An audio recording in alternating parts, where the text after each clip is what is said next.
बिस्मिल्लाहिर्रहमानिर्रहीम। अस्सलाम वालेकुम। आज 23 अप्रैल बरोज़ बुध। इस वक्त हम सुप्रीम कोर्ट ऑफ पाकिस्तान में मौजूद है। आज सुप्रीम कोर्ट ऑफ पाकिस्तान में अहम केसेस की समाअत हुई, जिसमें 9 मई से जुड़े हुए अहम केसेस साबिक़ वज़ीर पाकिस्तान इमरान खान साहब का जिस्मानी रिमांड के हवाले से केस की समाअत हुई। जस्टिस हाशिम काकड़ की सरबराही में 3 रुकनी बेंच उस केस की समाअत कर रहा था।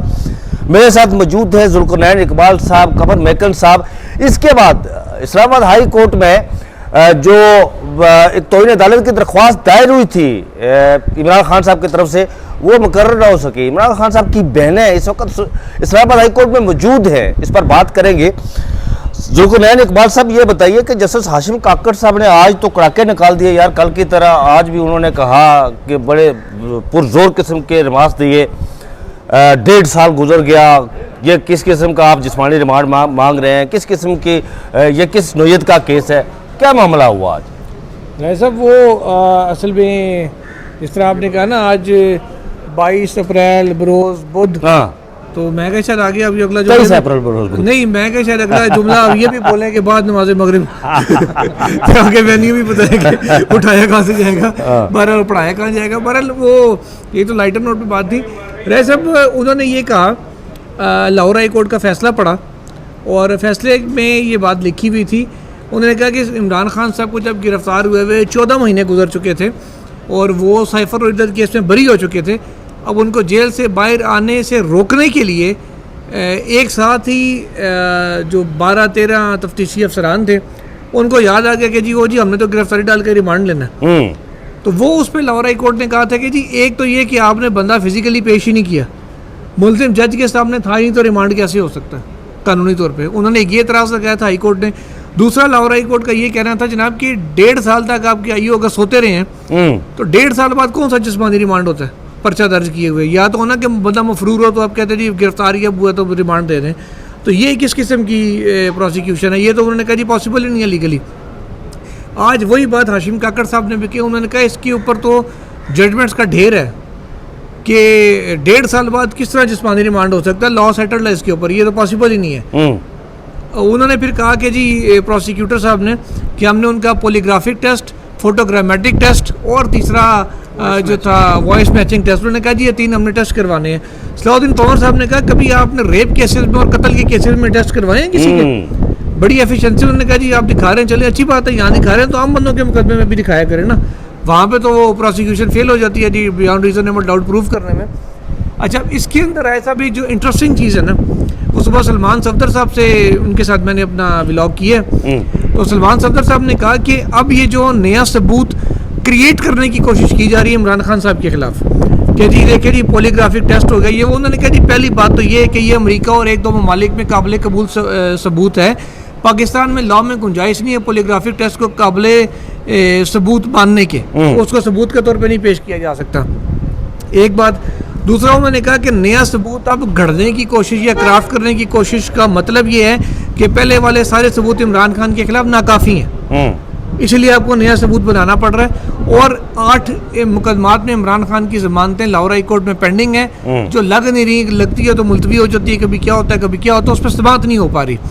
वो कहते हैं कि उन बेल्स को भी ये डिसमिस कराना चाह रहे हैं इन टेस्टों में अपनी मर्जी की रिपोर्ट लेके। इन्होंने बार बार कहा कि जी इमरान खान साहब के हवाले से हमारे पास उनके कुछ तकरीरें हैं, कुछ उनके ट्वीट्स हैं, कुछ ये चीज़ें हैं, वीडियो पैगामात हैं जो कारकुनों को देते रहे कि जी मुझे गिरफ्तार किया तो बाहर निकला, हमारे पास यूएसपी मौजूद है। सलाउद्दीन तंवर साहब ने कहा यूएसपी मौजूद है तो जाके फ्रांसिक करो, आपको किसने रोका उस पर? उन्होंने कहा जी वो फ्रांसिक तो ऐसे पॉसिबल नहीं है जब तक ये चीज़ें साथ नहीं होंगी। अब फ्रांसिक भी एडमिसिबल तब होगा जब वीडियो और तस्वीर, ऑडियो, जब आसिफ सईद खोसा साहब ने जो पैरामीटर्स लॉ में वो ऑलरेडी मौजूद थे उन्होंने डिफ़ाइन किए अरशद मलिक केस में कि जनाब जिसने वो वीडियो या ऑडियो रिकॉर्ड की है ओरिजिनल फाइल होगी तो ही उसका फ्रांसिक होगा, और जिस डिवाइस से हुई है वो भी आपको पेश करनी पड़ेगी। ये सारा कानून शहादत में दिया गया। इस तरीक़ाकार को फॉलो जब तक नहीं किया जाता तो फ्रांसिक हो ही नहीं सकता। ये तो एक अहमद नूरानी साहब ने भी एक फ्रांसिक उनको किसी ने बताया था कि जी हमने कराची साकिब निसार की ऑडियो का, वो भी जो सुहेल साहब ने लीरो लीर की थी तो वो भी सबके सामने है। टोटे जोड़ के आप कर अच्छा रहे हैं। अच्छा कमर मेकर साहब, मैं आपकी तरफ आता हूँ यार। ये सलाह जस्टिस हाशिम काकड़ साहब ने वहाँ पर ये जब प्रोसिक्यूशन मांग रहे थे उनका जिस्मानी रिमांड, तो उसमें उन्होंने कहा कि अब छोटे सूबों के लोग दिल के बड़े साफ होते हैं। इस 3 रुकनी बेंच ने आज से चंद रोज कबल भी यहाँ पर एक केस की समाअत की है। उन्होंने कहा कि क्या कभी आप डेथ सेल में रहे हैं? बिल्कुल। ये जो प्रोसिक्यूशन था उसको कहा कि यार अगर आप इतनी एफिशिएंसी दिखा रहे हैं तो उन लोगों के लिए भी काम कर रहे हैं ना। तो ये बिल्कुल ऐसे ही छोटे है। सूबों के लोग बड़े दिल के वाकई होते हैं। अच्छा, वो हाशिम काकड़ साहब शायद ये समझते हैं कि वो छोटे सूबे से हैं, वैसे वो बड़े सूबे के मालिक हैं। हाँ, रकबे के अगर एतबार रकबे से के बड़ा। लिहाज से देखें तो मेरे ख्याल में हाशिम काकड़ साहब जहाँ से आए हैं वहाँ के लोगों के दिल भी बहुत बड़े हैं। जिस तरह उन्होंने पिछले 2 दिन में 9 मई के केसेस में अपने रिमार्क्स और फैसले देकर साबित किया है ना चीज़ों को।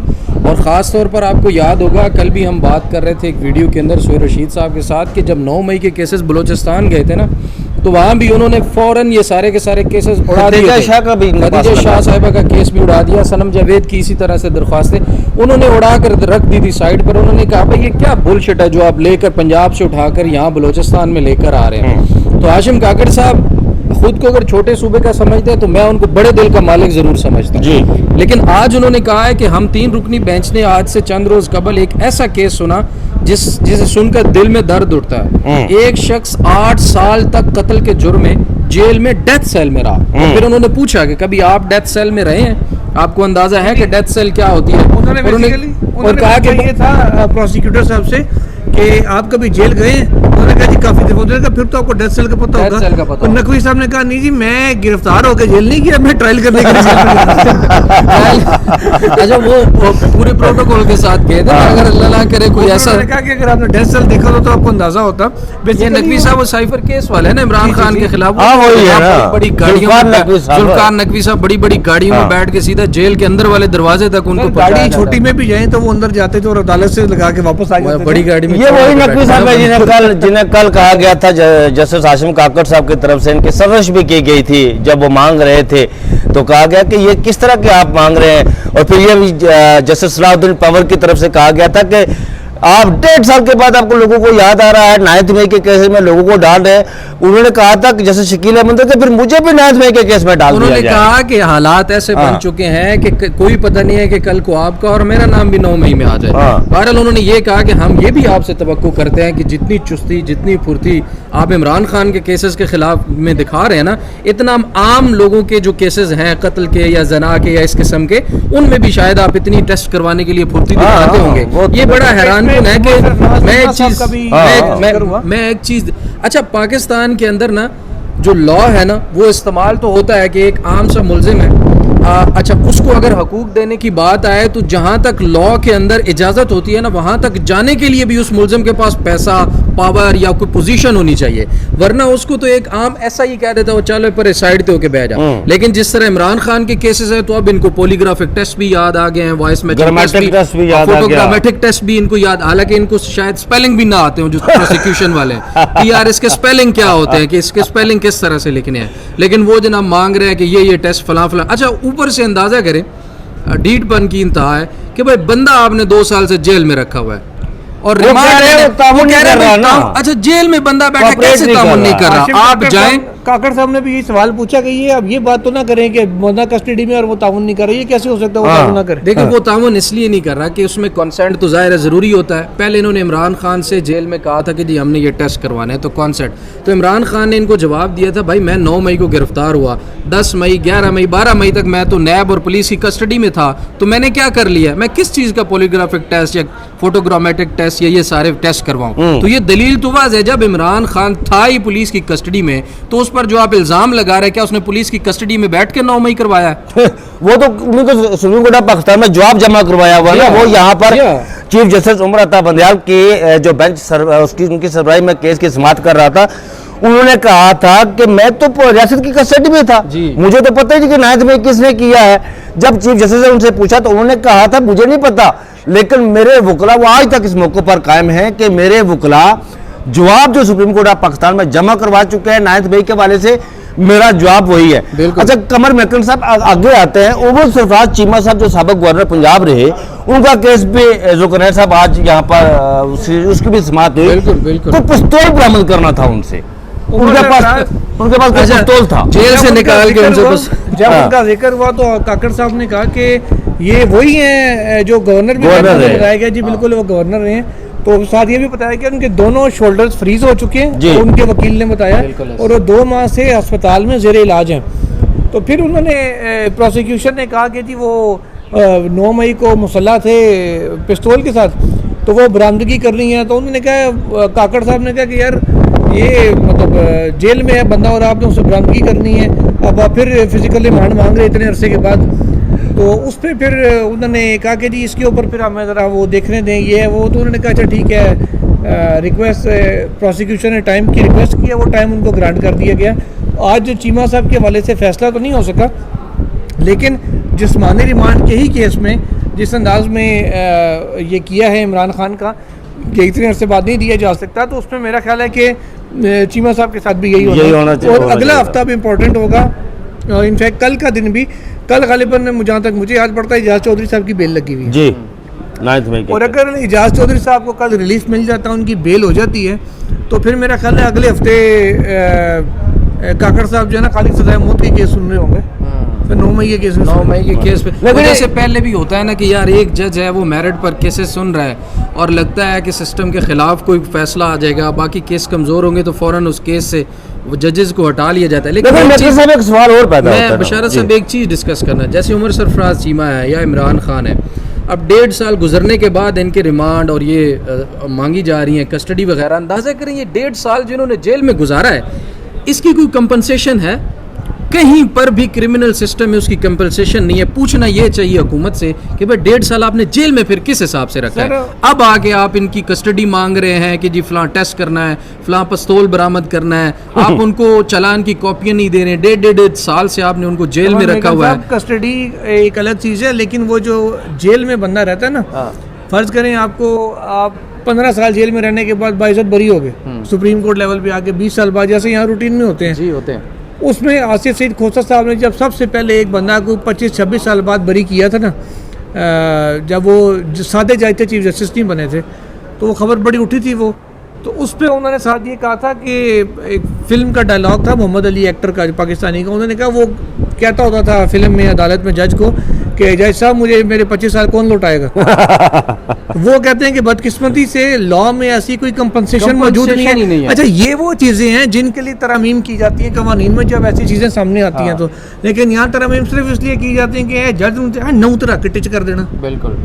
अदालतों को यूं कर देना, ऐसे काबू करना, वैसे काबू करना, इन चीज़ों में तरमीम नहीं होती। तरमीम इन अच्छा यार, ये जो पिस्तौल वाला मामला है ना, मुझे एक तारीखी वाक़या याद आ रहा है, मैं थोड़ा सा वो करना चाहता हूँ। उस्ताद दामन पंजाब के एक बहुत बड़े शायर गुजरे हैं, पंजाबी शायर।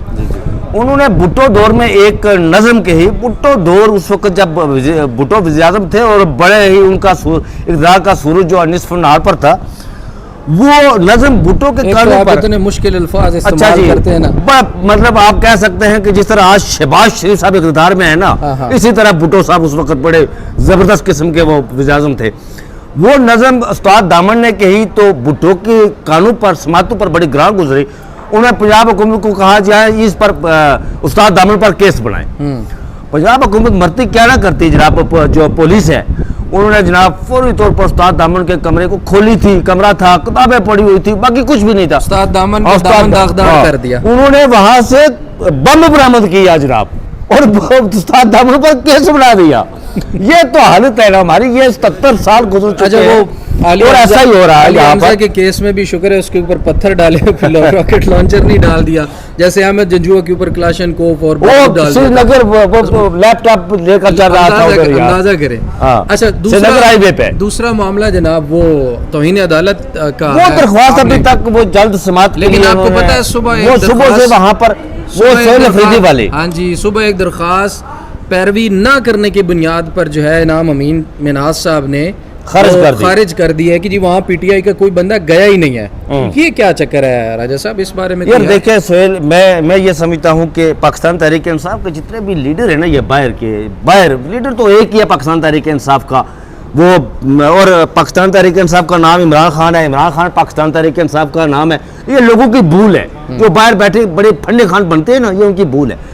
उन्होंने दरख्वास्त दायर कर दी, दरख्वास्त दायर की तो उन्हें कल रात को नोटिस भी हुए, उन्हें पैरवी करनी चाहिए थी, पहुंचना चाहिए था। इससे पहले भी पता है क्या हुआ, वो मशाल यूसुफजई की जो थी ना दरख्वास्त, उसके ऊपर भी इस्लामाबाद हाई कोर्ट के शायद इसहाक जस्टिस इसहाक साहब, एजाज इसहाक साहब थे, उन्होंने भी बुलाया हुआ था शुएब शाहीन और पीटीआई के एक और वकील थे उनको कि आप मेरी आगे रहनुमाई करें कि जो तौहीन अदालत और मुलाकातें नहीं हो रही तो वो मुआवनत सॉरी, तो वो मुआवनत के लिए भी तहरीक इंसाफ की तरफ से उस वक्त इस्लामाबाद हाई कोर्ट में कोई नहीं गया था। और अदालतों से मुलाकातों की इजाज़त के बारे में ये दूसरी दरख्वास्त है जिसकी कोई पैरवी ही नहीं कर रहा। लेकिन दूसरी सूरत यह है कि देखिए इमरान खान की बहनें बार बार इस्लामाबाद हाई कोर्ट जा रही है, आज भी इस वक्त भी जब हम वीलॉग कर रहे हैं इस्लामाबाद हाई कोर्ट। मैं जुल्करनैन साहब से एक सवाल करूंगा जी, दरखास्तों की तो पैरवी नहीं हो रही, वो तो खारिज कर दी, ठीक है, अदम पैरवी पे खारिज होगी, जो लग नहीं रही उनका भी तो कुछ करें ना। नहीं,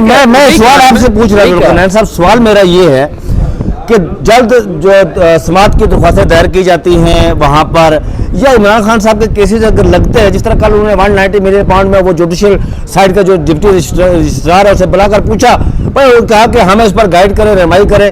रहनुमाई क्या करेंगे, वो वही करेंगे जो कायम चीफ जस्टिस करेंगे।